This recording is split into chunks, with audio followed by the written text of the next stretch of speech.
지금부터 내가 해주는 얘기 들어주겠니? 할렐루야. 오늘 하나님께 주시는 은혜의 말씀 보시겠습니다. 신약성경 골로새서 1장 28절 말씀입니다.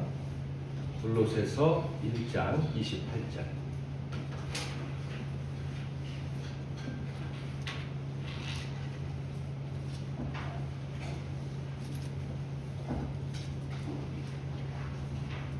우리 다 같이 한 목소리로 읽도록 하겠습니다. 영상을 참조하실 분들은 참조하십시오. 시작. 우리가 그를 전파하여 각 사람을 변하고 모든 지혜로 각 사람을 가르치면 각 사람을 그리스도 안에서 완전한 자로 세우려 함이니. 아멘. 오늘도 이 자리에 나오신 모든 분들을 환영하고 또 축복하고 또 영상으로 보시는 분들을 또 환영하고 축복합니다. 옆에 계신 분들과 단단히 인사 나누겠습니다. 사랑하고 축복합니다. 오늘은 두 번째 예수를 기다린다. 두 번째 예수를 기다린다라는 제목으로 하나님 말씀을 상고하겠습니다. 오늘은 이제 6일 남은 성탄절. 기독교에서의 가장 큰 축제라고 생각하시는 분들도 있을 텐데 이 성탄절의 의미를 생각해 보려고 합니다. 이를 통해서 매해 찾아오는 성탄절의 의미를 참 깨닫고 그 성탄절을 참 의미 있게 보낼 수 있는 저와 여러분이 되기를 소망합니다. 성탄절의 의미를 바로 알기 위해서 우리가 먼저 해야 될 질문이 있어요. 성탄절은 어떤 날인가? 라는 것입니다. 여러분, 성탄절은 어떤 날이라고 생각하십니까? 이 질문에 대한 가장 일반적인 대답은 두 가지 정도일 것입니다. 첫째로는 예수님이 탄생하신 날이다. 그렇죠? 그리고 두 번째로는 예수님께서 이 땅에 오신 것을 축하하고 예수님께서 탄생하신 것을 축하하고 또 그 사실에 대해서 감사하는 날이다. 이 정도의 대답이 가장 흔한 대답이 아닐까라고 생각을 합니다. 저는 오늘 우선적으로 이 일반적인 두 개의 대답이 정말 맞는가? 틀린 말이 아니라 맞는 말인가에 대해서 질문해보고 좀 따져보려고 합니다. 그래서 만약에 이 답이 틀리다면 왜 틀린지에 대해서도 좀 생각을 해보고 그 결과 이 성탄절의 합당한 의미를 깨닫고 또 성탄절에 하나님이 요구하시는 결단을 향해서 나아갈 수 있기를 바랍니다.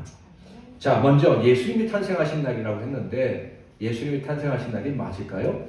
12월 25일 예수님이 태어나신 날이 맞나요? 확실하게 말할 수가 없습니다. 그렇다고 해서 근거가 전혀 없는 것은 아니에요.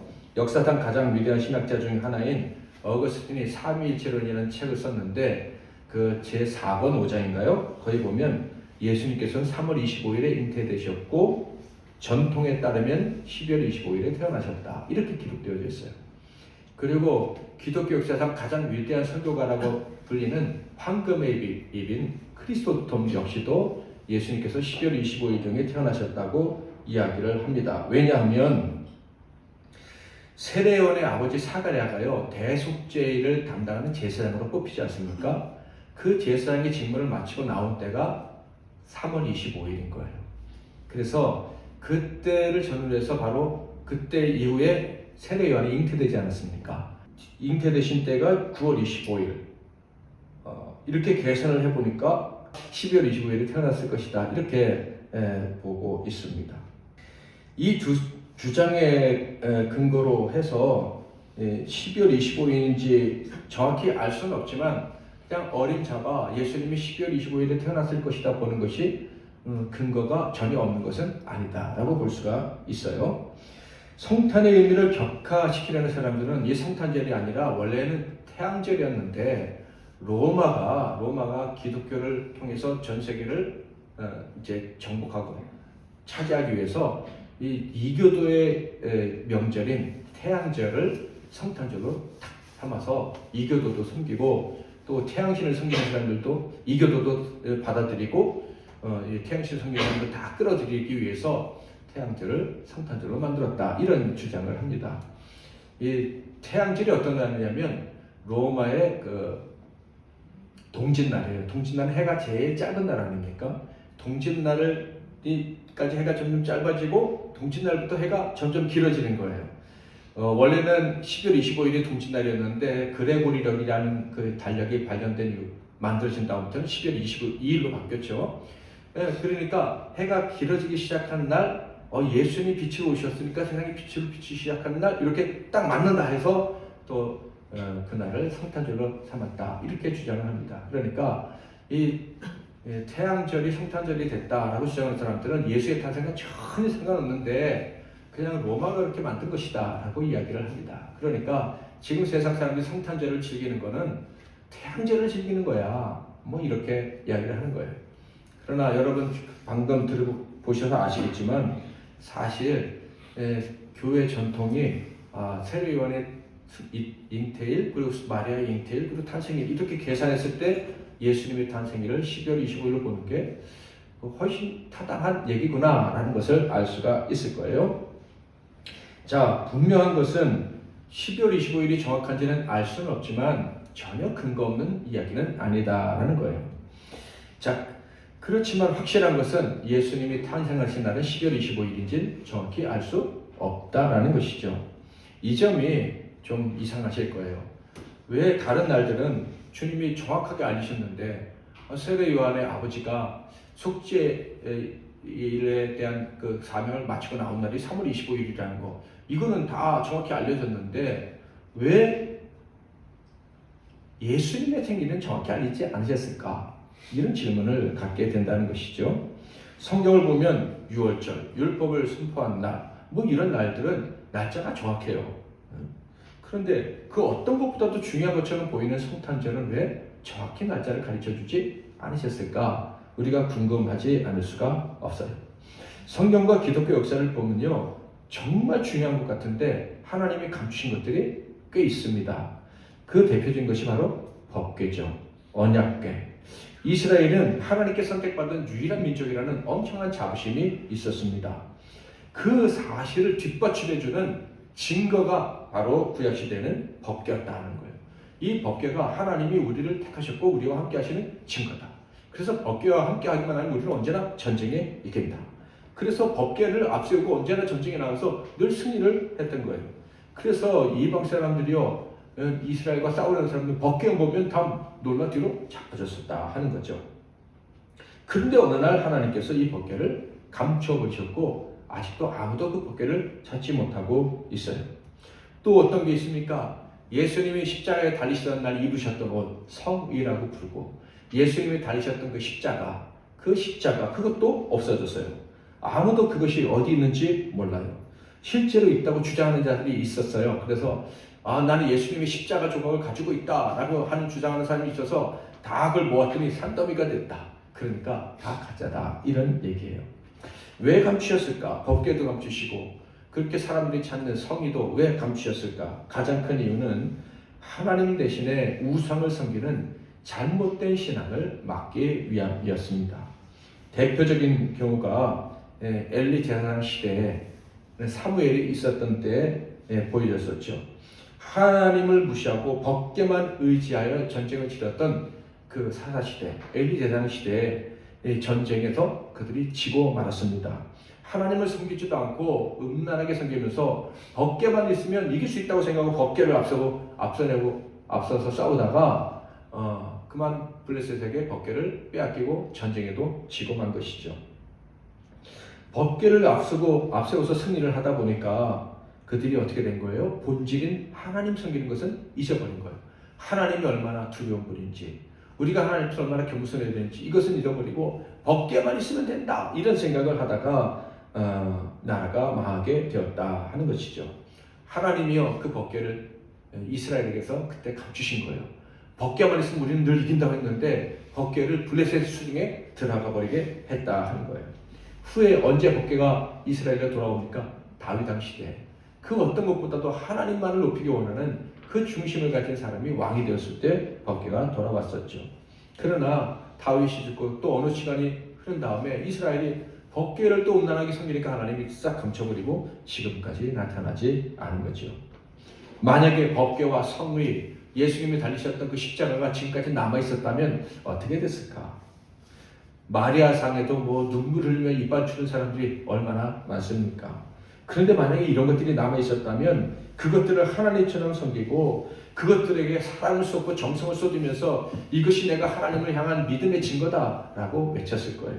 그러니까 수많은 거짓신앙, 수많은 이단들이 나타났을 것이다 라는 거예요. 그래서 하나님은 그것을 막은 것이죠. 저는 이런 맥락에서 하나님이 예수님의 생일날도 감추셨다고 생각을 합니다.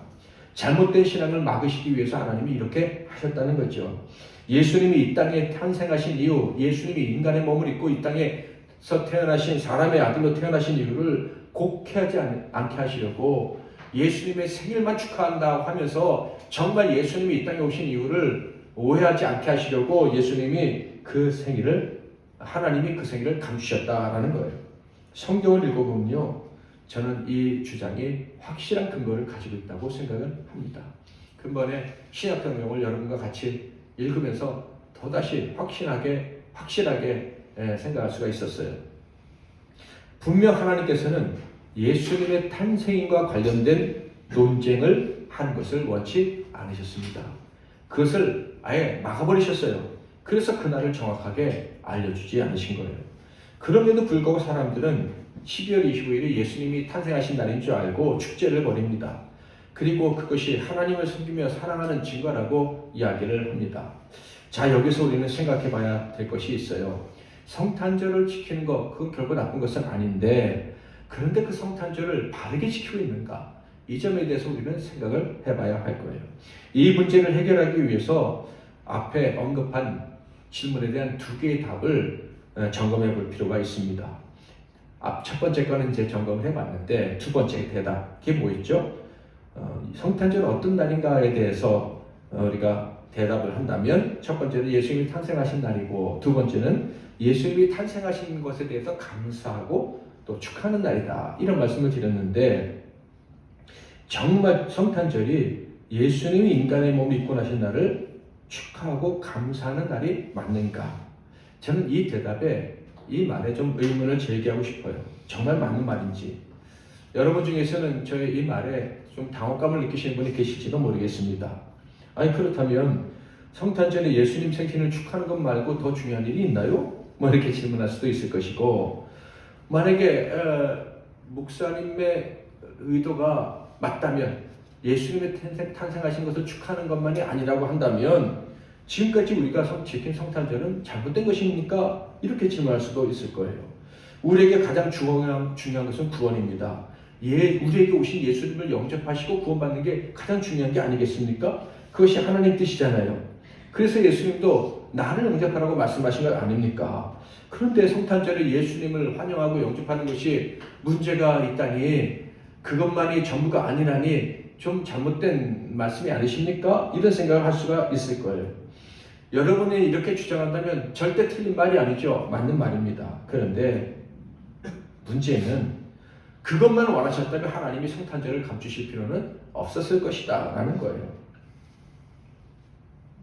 더 중요한 것이 있기 때문에, 단지 성탄절을 축하하는 것만 하나님 원하시지 않으셨기 때문에 감추신 것이 아닌가라는 생각을 우리는 충분히 할 수가 있다는 거예요. 그런데 성경을 읽어보면요, 정말 깨달을 수가 있어요. 하나님의 관심은 예수님이 태어나신 그 날을 사람들이 축하하는 것보다 더 큰 것, 거기에 있다라는 거예요. 그것이 무엇입니까? 하나님의 가장 큰 관심은 예수님이 태어나신 것이 아니라 저와 여러분이 예수님처럼 하나님의 아들로 다시 태어나는 것. 여기에 하나님의 관심이 있다라는 거예요. 하나님께서는 우리가 예수님이 이 땅에 오신 것을 환영하고 기뻐하는 것을 당연히 좋아하십니다. 그런데 하나님께서는요, 성탄절, 예수님이 태어나신 날은 단 하루면 좋다고 생각하시는 것 같아요. 성경을 읽으면 저는 그런 생각이 들어요. 예수님이 인간의 몸을 입고 태어나신 날은 단 하루면 된다. 그래서 동방 박사들이 오고 목자들이 와서 축하했다. 좀 과장된 표현인지 모르지만은 성경을 읽다 보면 저는 그런 생각이 들어요. 정말 그럼 하나님이 원하시는 것이 무엇인가? 예수님이 인간의 몸을 입고 이 땅에 태어나신 것보다 더 원하시는 것이 무엇인가? 그것은 바로 저와 여러분이 태어나는 거예요. 저와 여러분이 날마다 다시 새로운 사람으로 태어나는 것입니다. 매일이 네가 다시 태어난 날이구나, 이야 네가 다시 태어난 날이구나 하면서 하나님이 기뻐하시는 그 날이 되기를 원하신다는 거예요. 그러므로 성탄절에는요, 예수님이 태어나신 것도 기뻐해야 되지만 우리가 다시 태어날 수 있게 된 거, 우리 인간이 하나님의 아들과 딸로 태어날 수 있게 된 것을 기뻐하며 즐거워하고 그 사실 때문에 하나님께 감사하는 날이 되어야 한다는 거예요. 하나님은요, 저와 여러분이 매일 새로운 인생을 살기를 원하십니다. 야, 오늘이 또 어제와 다르구나. 야, 너는 맨날 똑같냐? 그런데 네가 예수 영접하고 난 다음 달라졌구나. 매일매일 달라지는구나. 그렇게 칭찬하시기를 원하신다라는 거예요. 여러분 이 말씀 기억하십니까? 요한복음 10장 10절 같이 한번 읽겠습니다. 시작. 멸망시키려는 것뿐이요 내가 온 것은 양으로 생명을 얻게 하고 더 풍성히 얻게 하려는 것이라. 아멘. 예수님이 오신 이유는요, 축하받기 위해서 오신 게 아니라는 거예요. 내가 태어났다, 이걸 자랑하려고 오신 게 아니라 양들이 새 생명을 얻었다, 양들이 다시 태어났다. 그런데 한 번 태어나고 끝인 게 아니라 또 태어났다, 또 태어났다. 그렇게 기뻐하게 하시려고 예수님이 오셨다, 이런 말씀입니다. 그래서요, 사람이 예수님에 대해서 뭔가 축하를 하려고 할 때 예수님은 뭘 기뻐하시는 줄 아십니까? 내가 태어난 것을, 예수님이 태어나신 걸 축하합니다 라고 하는 것보다 예수님이 죽으시고 다시 태어나신, 다시 부활하신 것을 기뻐하고 축하합니다. 그러니까 성탄절보다 부활절을 기뻐하기를 더 좋아하신다 하는 거예요. 그러니까 사람들이 정말 성탄절을 축하려 한다면 메리 크리스마스 하면서 성탄의 기쁨을 나눕시다 라고 이렇게 말하고 사람들과 성탄절을 즐기기를 원한다면 부활절을 더 즐길 줄 알아야 되는 거예요. 부활절은 즐길지도 모르고 부활절의 의미도 모르면서 성탄절만 즐기는 건 그건 가짜다, 그건 헛된 것이다 라는 말씀입니다. 여러분, 성탄 감사는 못해도 주님의 죽으심과 부활에 대한 감사는 반드시 해야 합니다.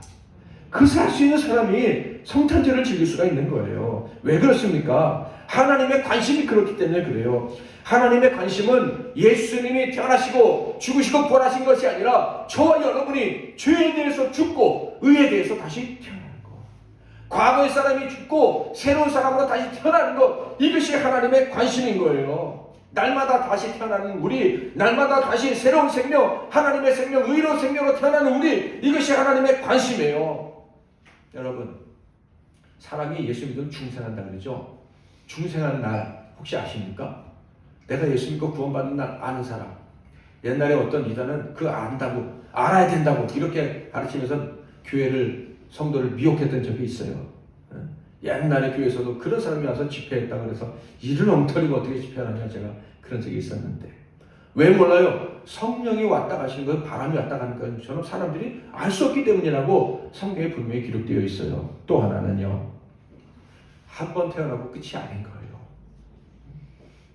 예수 믿고 한 번 믿었으니까 한 번 비침을 얻으니까 난 됐다, 이게 아니라 예수 믿는 사람은요, 매일 죽고 매일 다시 살아나야 되는 거예요. 아멘. 매일이 생일이 되기를 원하는 것, 그것이 하나님의 뜻이기 때문에 하나님은 넌 언제 태어난 사람이야 이렇게 가르쳐 주시 않는 거예요. 나는 태어났지만 오늘 또다시 태어나야 됩니다. 사도 바울처럼 나는 오늘 죽고 나는 또다시 살아나야 됩니다. 이게 우리의 믿음의 삶이기 때문에 하나님께서는 우리가 중생한 날을 정확히 가르쳐 주지 않으시는 거예요. 오늘 우리가 읽은 본문은 골로새서에 있는 말씀인데, 골로새는 에베소서, 빌립보, 빌레몬서와 함께 사도 바울이 감옥에서, 로마 감옥에서 쓴 편지입니다. 자, 그런데 이 골로새서는요, 다른 성경들과는 좀 차별점이 있어요. 가장 큰 특징이 있는데 바로 그리스도에 대해서 강조하고 있는 책이라는 거예요. 그러니까 에베소서는 교회론, 로마서는 구원론, 구원에 대한 이야기, 에베소는 교회에 대한 이야기라면 골로새서는 기독론, 그리스도 예수에 대한 이야기를 핵심으로 전한다 하는 거예요. 그러므로 골로새서는요, 예수님에 대해서 집중하고 알려주는 책이다. 자, 그렇다면 예수 그리스도에 대한 이야기, 기독론, 예수에 대한 전기, 뭐 그런 건가? 이렇게 생각할 수가 있을 거예요. 그러면 예수님에 대해서 어느 책보다 잘 가르쳐주면 예수님의 생일도 가르쳐주고, 예수님이 제일 좋아하셨던 음식도 가르쳐주나? 뭐 이런 생각을 할지도 모르겠어요. 분명 골로새서는요, 예수님에 대한 전문 서적입니다. 왜냐하면 이런 말씀을 하고 있기 때문에요. 골로새 1장 26절, 27절 같이 읽겠습니다. 시작. 이 비밀은 만세와 만대로부터 감추어졌던 것인데 이제는 그의 성도를 나타났고 하나님이 그로 하여금 이 비밀의 영광이 이방 가운데 얼마나 더 풍성한지를 알게 하려 하십니다. 이 비밀은 너희 안에 계신 그리스도시니 곧 영광의 소망이니라. 아멘. 예수님을 지금 뭐라고 말하고 있어요? 만세 전부터 감춰졌던 비밀이라고. 비밀. 그러니까 이 골로새서가 비밀을 알려주는 거예요. 사람들이 알려지지 않았던 그 비밀. 그게 누굽니까? 예수 그리스도. 우리의 영광의 소망이라고 하는 그 예수 그리스도를 특별히 알려준다라는 거예요. 자, 골로새서가 하나님의 말씀 맞죠? 사도 바울이 기록한 것이죠? 허풍이 아니에요? 그렇다면 진짜 대단한 기독론이 골로새서가 확실할 겁니다. 우리가 절대 알 수 없었던 비밀을 알려주는 책이다 하는 거예요. 사도 바울은 이 비밀을 이렇게 표현했어요. 풍성한 것이다 이렇게 얘기했어요. 그 가운데 이 비밀의 영광 안에 뭐가 있다고요? 아주 풍성한 것이 들어있다 이렇게 얘기를 했어요. 이 풍성한 것이는요, 그 헬라어 원어의 의미는요, 말 그대로 그냥 뭐가 많은 거예요. 물질이 많고 뭐가 많은 것을 풍성하다 이렇게 표현을 하는데, 그러므로 이 비밀 안에, 예수 그리스도 안에 뭐가 많다라는 것은요, 목마른 자에게 줄 물이 가득하고 배고픈 자에게 줄 음식이 가득하고, 그리고 가난한 자에게 줄 물질이 가득하고, 미련한 자에게 줄 지식이 가득하고, 외로운 자에게 줄 친구가 가득하다 이런 말씀입니다. 아멘. 이 예수를 믿으시기를 바랍니다. 예수를 영접하셨죠? 그렇다면 그 풍성함이 우리에게 온 거예요. 그 예수님이 뭐라 그랬어요? 그 풍성이 날마다 더 풍성하게 된다. 그렇죠? 날마다 이게 우리 안에서 살만 용기가 날 정도로 그냥 살아야겠구나 하는 힘이 느낄 정도로 막 이렇게 솟아나는 게 바로 예수가 우리에게 오신 이유다. 사도 바울이 그것을 알고 이게 비밀이다. 사람들은 모르고 있는데 예수 안에 모든 것이 다 있어 라고 얘기를 하는 거예요. 우리의 영과 육의 갈증을 채워줄 모든 비밀이 다 있다는 거예요. 여러분의 갈증은 뭘로 채웁니까? 세상의 욕심, 욕망, 쾌락으로 채우는데, 돈으로 채우려고 하고 지적 욕망으로 채우려고 하는데, 이 성경은 사도 바울은요, 예수만 있으면 다 채울 수 있다 이렇게 말씀하고 있습니다. 예수로 여러분의 모든 갈증이 채워질 수 있기를 축복합니다. 이것은 믿는 자에게는요, 영광스러운 소망이라는 거예요. 예수를 소망하면요, 그게 다 채워질 수 있으니까 얼마나 대단한 것이냐. 예수를 믿는 자는 황송할 정도로 복을 받을 것이다 라고 이야기를 하고 있는 거예요. 자, 그렇다면 바울의 기독론은 비밀인 예수를 위한 것입니까? 아니면 비밀을 소망하는 자들을 위한 것입니까? 갑자기 뜬금없는 질문을 드렸는데요. 자, 예수가 비밀이라고 얘기하는데 비밀은 풍성한 거예요. 누구를 위해 풍성한 거예요? 예수를 위해 풍성한 거예요? 아니면 우리를 위해 풍성한 거예요? 우리를 위해 풍성한 거예요. 그러니까 이 골로새서 사도 바울이 쓴 기독론, 가장 탁월한 기독론은 누구를 위한 거냐는 예수 자신, 예수를 높이게 살게 하시 아니라 우리를 어떻게 하게 하시려고? 풍성하게 살게 하시려고 주신 것이다 하는 거예요. 믿는 자들을 위해서 이 기독론이 알려졌다 하는 것을 알 수가 있어요. 자, 그렇게 기독론, 예수님에 대한 전문적인 서적인 이 골로새서에 예수님의 생일에 대한 얘기가 없어요. 예수님의 생일을 축하하라는 말 전혀 없어요. 예수님의 생일을 어떻게 지켜야 되는지도 알려주지 않아요. 캐롤송을 불러라, 뭐 해라, 전혀 그런 말씀이 없어요. 따지고 보면, 성경에 보면 초대교회 교인들이 성탄절을 지켰나? 아무리 찾아봐도 우리가 찾을 수가 없어요. 기독론, 곧 비밀인 예수님에 대해 사람들이 듣고 깨닫는 결과, 그것만을 이 기독론인 골로새서에 가르치고 있어요. 그것이 뭡니까? 그 결과가 예수님이 칭찬받으시는 게 아니라 우리가 풍성한 유익을 누리며 살아가는 거예요. 그 결과가 무엇입니까? 자, 28절 29절 같이 한번 읽어보겠습니다. 시작. 우리가 그를 정통하여 각 사람을 권하고 모든 지혜로 각 사람을 가르치면 각 사람을 그리스도 안에서 완전한 자로 세우려하니 이를 위하여 나도 내 속에서 능력으로 역사하시는 이의 역사를 따라 힘을 다하여 수고하노라. 아멘. 여러분, 이 말씀은 너무나도 놀라운 말씀이에요. 예수 그리스도 그 비밀을 전파하는 이유, 여러분에게 비밀을, 예수를 알려주는 이유가 무엇이라고요? 그분을 영접하고 축하하라, 생일을 오신 것을 축하하라, 환영해라, 이런 의미만 있는 것이 아니라 전파하는 이유는 모든 지혜가 여러분에게 전달될 수 있기 때문이라는 거예요. 그래서 이 부족한 자, 매일 넘어지는 자, 이 외로운 자가 그리스도 안에서 완전한 자가 될 수 있기 때문에 이 비밀을 여러분에게 전한다 라고 이야기를 하고 있는 거예요. 기독론, 곧 예수에 대해서 배운다는 것은 모든 것을 배우게 되는 것이고 완전한 길에 들어서게 되는 것이다, 이런 말씀입니다. 여러분, 지혜를 얻으시기를 바랍니다. 여러분, 완전한 자가 되시기를 바랍니다. 되고 싶잖아요. 안 되고 넘어질 때도 많지만 되고 싶잖아요. 아멘? 그러면 비밀을 알면 되는 거예요. 그 예수 그리스도를 정말 중심으로 영접하면 되는 거예요. 28절 말씀 다시 한번 읽어볼까요? 다 같이 시작.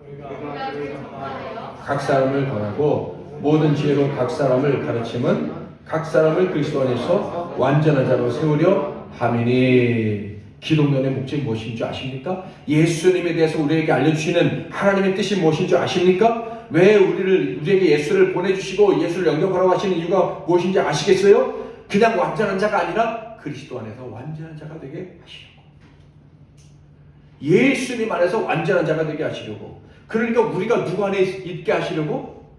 예수 안에 쑥 들어가서 사람들이 볼 때 우리를 누구로 보게 하시려고?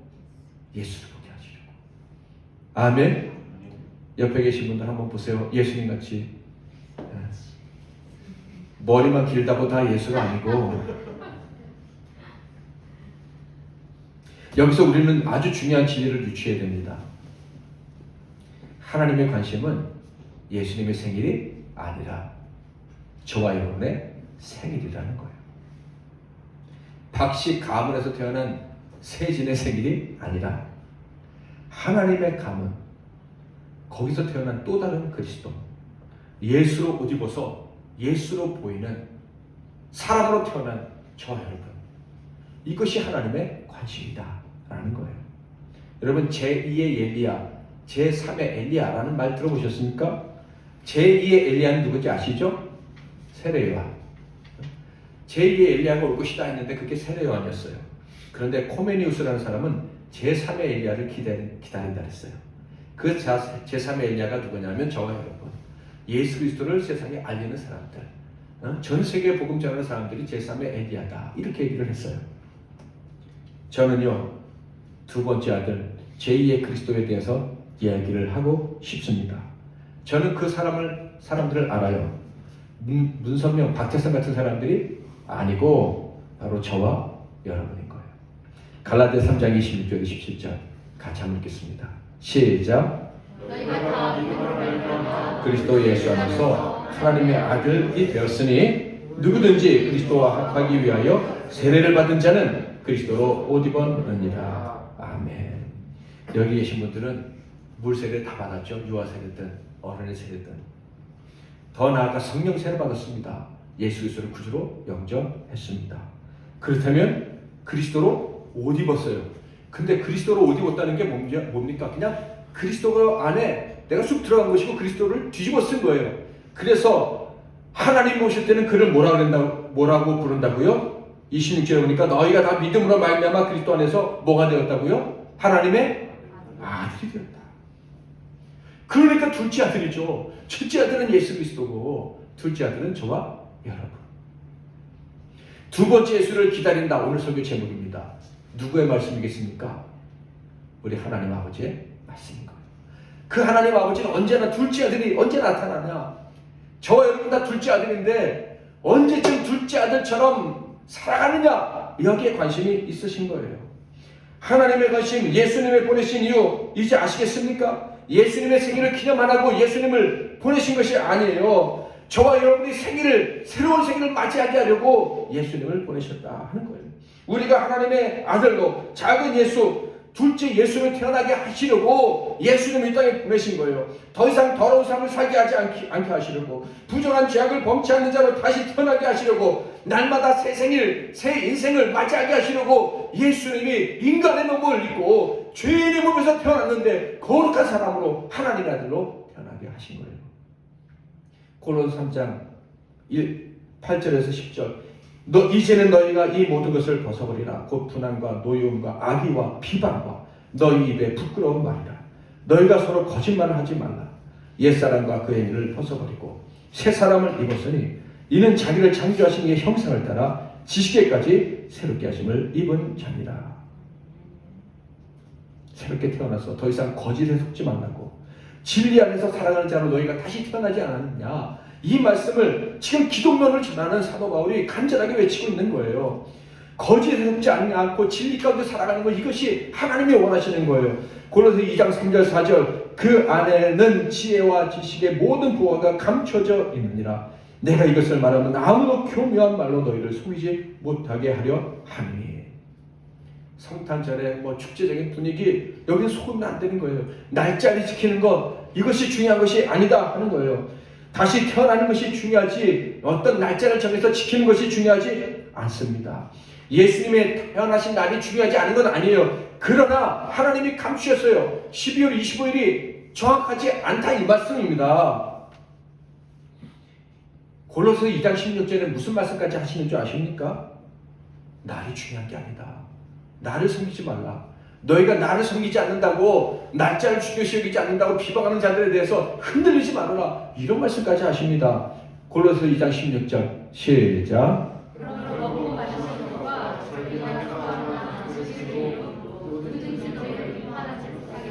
아멘.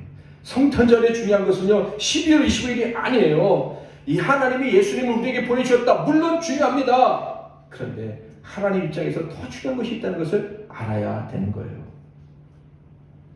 만약에 그것을 잊어버리는 성탄절 축제는 죽은 겁니다. 우리에게도 유익이 없고 하나님도 기뻐하시지 않으십니다. 성탄절, 우리를 위해 오신 주님을 기뻐하는 이 날에 가장 중요한 것은 골로새 3장 1절부터 3절을 읽겠습니다. 제가 읽을게요. 그러므로 너희가 그리스도와 함께 다시 살리심을 받았으면 위의 것을 찾으라. 거기는 그리스도께서 하나님 우편에 앉아 계시느니라. 위의 것을 생각하고 딴 것을 생각하지 말라.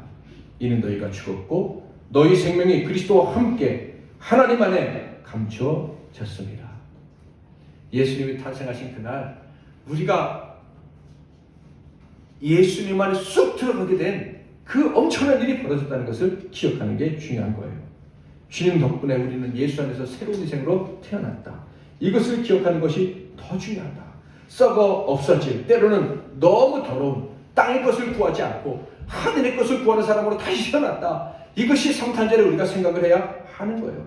하나님의 생명을 가진 저와 여러분입니다. 우리는 이제 무엇을 구해야 됩니까? 거룩한 삶, 날마다 완전한 새로운 삶을 살아가는 자로 태어나는 것을 늘 구해야 하는 거예요. 만약에 이것을 거부한다면 그 사람은 성령을 거부하는 것이다, 이렇게 말씀하고 있어요. 데살로니가전서 4장 7절 8절 시작. 부정하게 하심이 아니요 거룩하게 하심이니 그러므로 저버리는 자는 사람을 저버림이 아니요 너희에게 그의 성령을 주신 하나님을 저버림이니라. 여러분, 성탄절의 신비, 기적, 감사 어떤 것인지 이제 눈치채셨을 거예요. 인간이 사람의 몸에서 태어났는데 하나님의 가문에 속하게 되었다. 이것이 예수님이 이루신, 성탄절에 이루신 가장 큰 기적입니다. 아멘. 자, 다시 말씀드릴 거예요. 예수님이 인간 죄인인 마리아의 몸에서 태어나셨는데 예수님은 누구의 아들이에요? 누구의 아들? 죄 없으시고 거룩하신 하나님의 아들이에요. 성탄절은 바로 그런 날이에요. 우리에게 그것을 알리신 날이에요. 자, 저 여러분 오늘도 죄악 가운데 있어요. 그런데 예수님 때문에 우리에게 어떤 길이 열린 거예요? 우리도 죄악 가운데 있지만 누구의 아들이 될 수 있다? 하나님의 아들, 하나님의 딸이 될 수 있다. 그것을 성탄절이 우리에게 알려주시는 거예요. 아멘. 그러므로 성탄절에 우리가 기억해야 될 가장 중요한 것은 이 땅에 오신 사람의 몸을 입고 오신 예수님 덕분에 우리도 거룩한 가문에서 태어날 수 있다는, 거룩한 가문에 속할 수 있게 되었다는 그 사실로 인해 기뻐해야 하는 날입니다. 또한 날마다 매일 거룩하게 다시 태어날 수 있다. 이것을 깨닫게 해주신 날이 바로 성탄절인 거예요. 예수님처럼 하늘을 생각하고 하늘 아버지를 생각하면서 살아가는 둘째 아들이 될 수 있었다. 둘째 예수가 될 수 있었다. 이것으로 인해 기뻐해야 되는 날인 거예요. 언제나 예수님처럼 감사하고 감사의 기적을 누리며 살게 되었다. 이것이 성탄절에 우리가 기억해야 될 거예요. 고린도서 3장 17절 또 무엇을 하든지 말이나 일이나 다 주 예수의 이름으로 하고 그를 힘입어 하나님 아버지께 감사하라. 2021년의 성탄절 며칠 남지 않았죠. 이번 성탄절에는 그 비밀을 온전히 깨닫고 기뻐할 수 있는 저와 여러분이 되시기를 바랍니다. 그리고 앞으로 성탄절을 맞이할 때마다 우리가 기억했으면 좋겠어요. 가장 기뻐해야 될 일이 무엇이다? 예수님이 하나님의 아들로 인간임에도 불구하고 태어나실 수 있으셨던 것처럼 우리도 죄인이지만 하나님의 아들로 태어나서 날마다 다시 태어나서 살아갈 수 있다. 이 복을 하나님은 우리에게 나에게 주셨구나 하는 것을 기억해야 할 것입니다. 성탄절 하나님이 언제 가장 기뻐하십니까? 예수 태어나셨다고 춤추고 노래할 때 물론 좋아하시죠. 아, 내 아들을 좋아하는구나. 그러나 하나님이 더 좋아하시는 것은 하나님 제가 둘째 아들입니다. 둘째 예수입니다. 저가 죄악 가운데 태어났지만 거룩하게 살겠습니다. 거룩하게 살 운명이 제게 주어진 줄 믿습니다. 이렇게 고백하는 것을 하나님이 가장 좋아하십니다. 우리가 그를 전파하여 각 사람을 권하고 모든 지혜로 각 사람을 가르침은 각 사람을 그리스도 안에서 완전한 자로 세우려 함이니. 아멘. 지금은 우리 주 예수 그리스도의 크신 은혜와 우리 하나님 아버지의 극진하신 사랑하심과 성령님의 위로교통 충만 복주시는 은혜가 예수님이 우리에게 오신 이 성탄의 깊은 의미를 깨달아 매일 하나님의 둘째 아들로 다시 태어나는 거룩한 삶을 살기를 소망하며 머리 숙인 이 복된 종들 한 분 한 분 위에 그들의 가정과 직장과 산업과 학교와 미래 위에 이 나라와 이 민족과 세계 열방과 주님께서 피로 감추고 사신 우리 MBC 나눔교회와 또 사랑하는 모든 하늘과 고난당하는 종들 위에 이제로부터 영원토록 함께 하실지어다. 아멘.